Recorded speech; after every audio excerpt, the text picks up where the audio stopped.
Thanks, Ignacio. Here we have the market segmentation for our product, the tuck and cuff.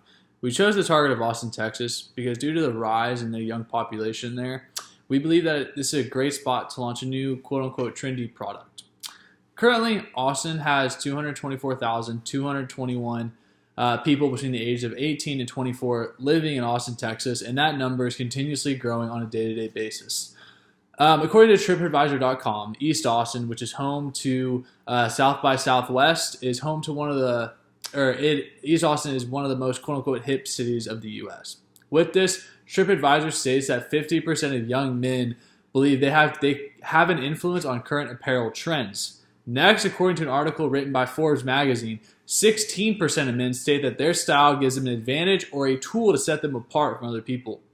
With the secondary research that we have done and Austin's population continuing to grow, with all that into calculation, we estimate that 17,938 people in Austin will be our target market for the tuck and cuff. Let me introduce you to our ideal customer. His name is Paul. He is a 21-year-old who, throughout his life, has always kept up with the current fashion trends. To keep with his personality, he found the trendy city of Austin to ultimately live and work in. Here, he feels at home because the people around him are very similar to him and they all have the same values. He also feels that in the workplace, he is setting the trends for his coworkers. So he is an influencer. So he is part of that 50% earlier that is an influencer on other people. So in his free time, Paul really enjoys a skateboard, thus made him a customer of the tuck and cuff.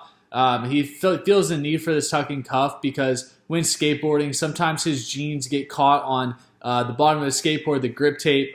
Sometimes they get caught and holes start to happen and ruin his jeans that he spent good money on.